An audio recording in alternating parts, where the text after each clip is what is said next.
The internet will end soon, the digital world is collapsing. In a world overflowing with digital noise, how do we protect the fragile light of our inner self? Welcome to DepthMind, a space where we don't just consume information, we awaken consciousness. In this video, we journey through the hidden cost of a world addicted to instant gratification, the erosion of depth, authenticity, and real connection. We explore how spam, once a joke, has become a silent force reshaping our minds, habits, and souls. If you've ever felt drained by endless scrolling, or sensed a deeper hunger for meaning beyond the surface, you're not alone. Let's walk together toward reclaiming our minds, protecting our souls, and learning to thrive, not merely survive, in the digital age. When spam was just a joke, but reality turned ruthless. On December 15, 1970, the 12th episode of the second season of Monty Python's Flying Circus aired, titled Spam. In one sketch, a couple is dropped into a restaurant overrun by Viking warriors. As they try to order, the waitress lists the menu, and it seems that every dish includes spam.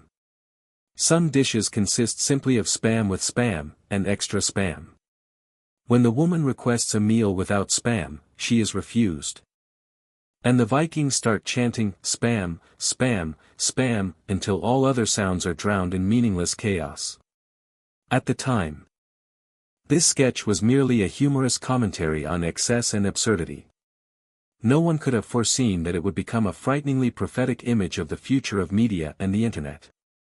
Spam, once just a punchline, would later symbolize unsolicited, overwhelming, and meaningless content, eroding people's capacity for genuine experience. Some things that seem harmless, even amusing, at first, quietly sow seeds of profound consequences. This is how modern life often works: small habits, seemingly trivial choices, over time shape the entire structure of our minds and emotions. Reflecting on the story of spam, we don't just see humor, we see ourselves, growing accustomed to noise, to superficial content, and gradually losing the depth once innate to the human spirit. In a world increasingly flooded with spam, pausing to recognize what we are consuming and how we are living is the first step toward healing. It is the first step toward choosing a more wholesome, meaningful, and authentic spiritual diet for ourselves. The internet, from a dream of connection to a flood of soulless content. In the 1980s, the internet began its first cautious steps into human life. Within less than a decade, the number of connected servers grew from hundreds to hundreds of thousands. Then in 1989, the birth of the World Wide Web exploded all previous limits. For the first time in history, information, images, knowledge could be shared easily, crossing geographical and social boundaries. During the 1990s, the internet was not just a technology, it was a dream. A doorway to freedom. People had the right to create, to voice themselves to a vast world, to connect with distant but kindred spirits. It was an era of raw personal websites, of heartfelt emails, of dreams about a borderless world. Yet as the dream spread, another reality quietly took root. The internet opened the floodgates not only to creativity but also to excess. Over time, as users skyrocketed, the volume of content exploded uncontrollably. Millions of websites, billions of pieces of information, images, and videos jostled for attention. What was once cherished, sincere articles, thoughtfully written emails, was gradually drowned out by a flood of shallow, repetitive, and empty material. As with any dream made too easily accessible, it gradually lost its original magic. And people, initially exhilarated by the internet, did not realize they were stepping into a world where connection became mechanical habit, and creativity became a mindless flow of consumption. Looking back, we must ask, are we still fulfilling the dream of connection, or have we been reduced to hollow touches between cold screens? The answer shapes how we might begin to heal ourselves in the digital age. The age of spam, when we can no longer taste what is real. Today, Being online is almost inseparable from modern life.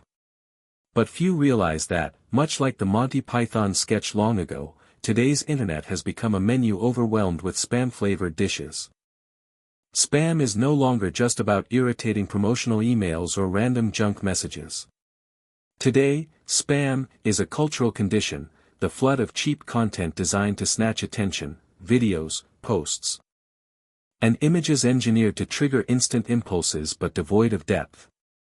Worse still, we, the consumers, have gradually lost our ability to taste what is real. Amidst a world awash in synthetic pleasure, it has become harder to distinguish content that truly nourishes the soul from that which merely soothes the emptiness temporarily. Our spiritual palate, once discerning, is now easily burned by the fast food of the digital age.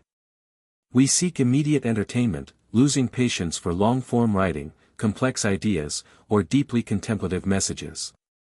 Gradually, we do not merely consume spam, we crave it. And in doing so, we erode not only our attention but also the very landscape of our inner world. Recognizing this loss is not about sinking into sadness or blame. It is an invitation. An invitation to pause, to question, and to choose differently. In a world where every menu is flooded with spam, choosing a pure, meaningful spiritual meal is not a trivial act, it is a declaration of life. It is how we protect the deepest parts of our humanity. Is the internet dead? The silent spread of artificiality. In 2021, a conspiracy theory known as the dead internet theory began to circulate. It suggested a chilling possibility. Much of what we now see online is no longer created by humans but by bots, AI, and automated algorithms. The vibrant, human-centered internet has been silently replaced by a cold artificial shell. Although the origins of this theory are shrouded in skepticism, even paranoia, there is something unsettlingly truthful about it. As early as 2016, studies indicated that more than half of internet traffic was generated by bots. With the explosive growth of AI and automation since then, that proportion can only have increased. Perhaps the internet, as once imagined, a great highway of human creativity and connection, has truly changed. Or at least died in a certain sense. We now live in a world where interactions are steered by invisible algorithms, where what we see, read, and even think we choose is largely programmed to serve economic and statistical goals. Yet the saddest part is not the presence of machines. It is that we, individually, are slowly accepting this artificiality as normal. When we can no longer distinguish between genuine connection and manufactured interaction, we lose our ability to sense real presence, both of others and of ourselves. However, recognizing this truth is not to despair. It is to remind us that in a world saturated with pretense, each moment of authenticity we preserve, each deep conversation, each heartfelt piece of writing, becomes invaluable. And by persistently choosing the real, we keep the human spirit alive amid the storm of virtual illusion. The fall of the follower, when connection is no longer real. Once, following someone online was a meaningful act. It was a conscious choice. You found something that touched your soul and decided to accompany that person's creative journey. These connections, though fragile, held an element of sincerity, a personal freedom in selecting sources of spiritual nourishment. But in recent years, a silent shift has occurred. Major platforms like YouTube, Facebook, Instagram, and TikTok have moved away from traditional, following models toward algorithm-driven content distribution based on engagement and profit. What you now see is not merely from those you chose to follow, but primarily from what the algorithm predicts will keep you watching longest. As a result, even if you faithfully follow a creator, their content may no longer naturally appear before you. Instead, your feed is flooded with videos and posts optimized for algorithms and instant emotional triggers. Over time, being a follower has lost much of its meaning. The connections once built on choice have been replaced by mechanical suggestions. This shift has not only changed how content is distributed but also how it is created. As creators are forced to pander to algorithms rather than stay true to their genuine inspirations, creativity itself becomes distorted, dependent, and hollow. Yet amid this chaos, a choice remains for each of us. To remember that not everything placed before our eyes deserves our attention. And that seeking out, choosing, and intentionally connecting with those who truly nourish our souls is how we reclaim our freedom, not just online, but within our inner worlds as well. When creativity is mutilated by the invisible hand of algorithms. In the past, creators produced content driven by a pure motive, to share what they loved, to express their personal voice, to connect with kindred spirits. But as algorithms became the invisible gatekeepers of information flow, everything began to change. Today, when uploading a work online, the creator no longer asks merely, "What do I want to say?" but also, "What will the algorithm favor?" This silent question creeps in, subtly adjusting the content, the themes, even the mode of expression. A video may no longer be judged by its depth, but by its ability to hook viewers within the first 3 seconds. A piece of writing may not be measured by the weight of its ideas, but by the number of instant likes. Under the pressure to survive, many are forced to change. They create things that are easier to go viral, shorter, less mentally challenging. They copy each other, chase trends, and sacrifice their unique, authentic core just to fit machine standards they do not even fully understand. And when creativity becomes a game of appeasing algorithms, when creators no longer serve their souls but serve metrics, we as consumers are also drawn into that whirlpool. We grow accustomed to shallow content, lose patience for complexity, no longer expect truth to be revealed but only crave immediate emotional gratification. Yet even amid this corruption, a way out remains. It is to return to the original question, the one every true creator has once carried: what sets my heart on fire?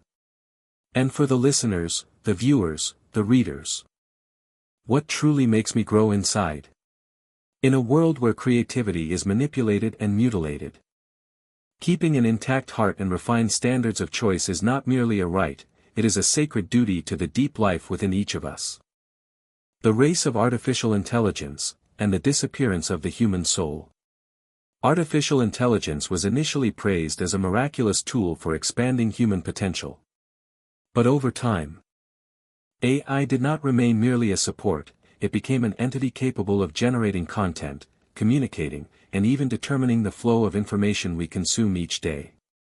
Today, AI models can write articles, produce videos, create images, even engage in conversations as if they possess souls. They can work tirelessly without fatigue, without emotion, without the fears or inner conflicts that humans must face. On the surface, it is a revolution in efficiency. But deep down, it raises a painful question. In a world where machines can simulate everything, where is the real space left for the human soul to exist? As AI-generated articles, paintings, and music flood platforms, we grow accustomed to technical perfection but emotional emptiness. Bit by bit, authenticity, the essence that makes human beauty unique, is pushed into oblivion. The greatest danger is not powerful AI itself, but the human indifference to the loss of humanity in creativity. It is when we accept convenience over true emotional resonance. It is when we stop seeking stories that make us tremble inside. Yet we still have a choice. We can choose to cherish the things bearing traces of the soul, an imperfect but sincere story, a clumsy yet deeply heartfelt poem, a hand-drawn picture trembling with an inner world. Amid the machine race, holding on to the human heart in each creation, each interaction, each daily choice, is how we prove that the human soul still exists, still endures, and remains irreplaceable. Surviving the forest of fake content, an art that needs to be revived. In a world saturated with shallow, fake, and algorithm-optimized content meant only to keep us watching longer, surviving with an intact soul has become a true art. Not because the digital world has entirely gone bad, but because without conscious discernment, we risk being dissolved into the trash heap without even realizing it. Each time we open our phones, browse the web, or read the news, we face an invisible test. Will we mindlessly consume whatever is thrown at us, or will we actively choose what truly nourishes us? Will we let algorithms dictate our emotions and thoughts today? Or will we place our own hands back on the wheel, even with the smallest movement? The survival of spiritual life does not lie in cutting ourselves off completely from the internet, something almost impossible in today's reality. It lies in maintaining conscious discernment, keeping our mental palate clean amid the storm of temptation. To do this, we must relearn the art of silence before dazzling surfaces. We must practice the patience to read a deep article rather than chasing clickbait headlines. We must nurture the willingness to embrace inconvenience. To search, to reflect, to dig deep, to find content that truly touches the soul. It is the act of resisting the easy way. It is the courage to choose not to drift with the current. It is the bravery to protect a healthy spiritual space for ourselves amid a world screaming for us to consume more, faster, and more superficially. Each small decision, each time we choose to engage with something profound, each time we skip over meaningless bait, is a silent yet powerful affirmation. That we are still alive, that we still know how to protect our souls in this desert of artificiality. The light still exists, the internet can be fertile ground if we cultivate it. Although the current portrait of the internet may seem grim, it does not mean all is lost. Just like any field, even one overrun by weeds, there is still room for good seeds to sprout if we patiently sow and nurture them. The internet, by itself, is not the enemy. It is merely a tool. How we use it determines whether it becomes fertile ground to nourish the soul or a wasteland draining our life energy. Amid countless empty contents, there are still writings, videos, and quiet corners created from the heart, not from a desire to manipulate. There are still artists, creators, lonely but resilient souls trying to send out sincere, profound messages. They are not favored by algorithms. They do not chase numbers or trends. Yet they are seeds of hope, proving that even surrounded by artificiality, authenticity can survive and rise. And we, as consumers, are not powerless. Every click to watch, every careful read, every heartfelt share for genuine values, is a way we contribute to making the internet a better place. Every small decision is an act of sowing. A silent declaration that we choose to nourish goodness instead of being drowned in mediocrity. No one can change the entire flood of the internet overnight. But we can change our own small streams.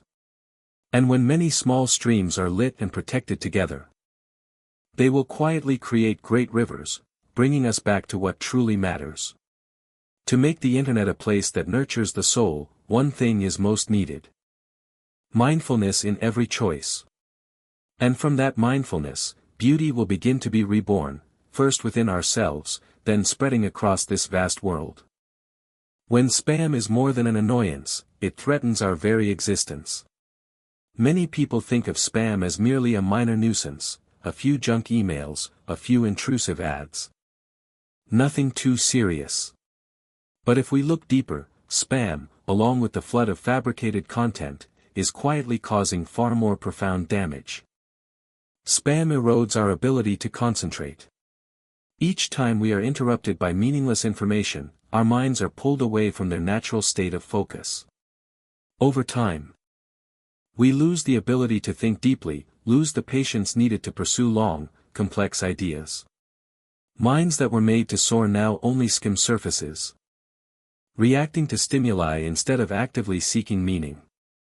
Worse, spam opens the door to greater dangers: identity theft, scams, and manipulation of perception.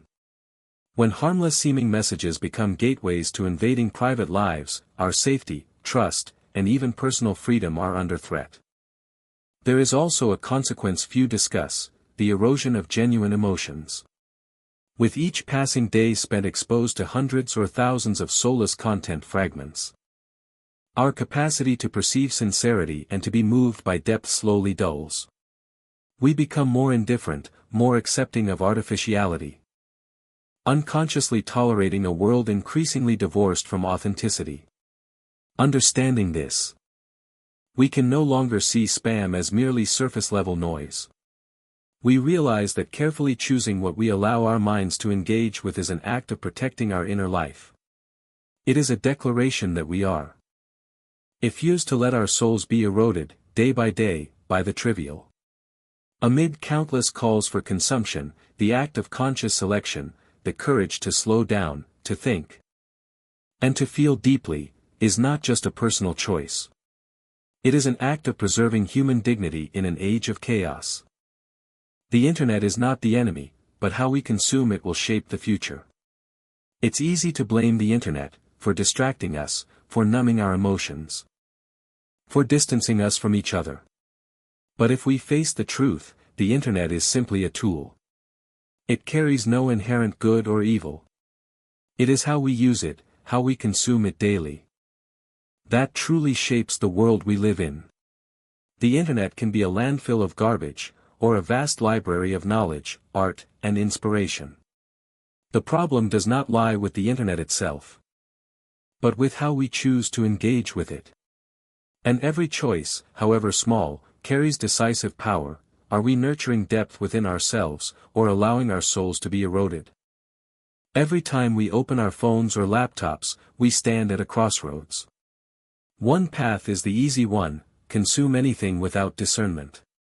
The other is the path of awareness, carefully choosing what we let into our minds. No one forces us to mindlessly scroll through endless hollow videos. No one forbids us from seeking thoughtful articles or meaningful conversations. But doing so requires a quiet determination, a loyalty to the values we truly cherish. Like any powerful tool, the internet can be either medicine or poison. If we surrender to ease, it will corrode us day by day. But if we engage consciously, selecting and cultivating wisely, it can become fertile ground for growth, maturity, depth, and freedom. No one but ourselves is responsible for what we consume. And that is not a burden, it is a power. A silent yet extraordinary power, the power to choose the nourishment for our minds. The power to shape the inner world we wish to live in. Choosing the menu for the mind, a freedom no one can take away.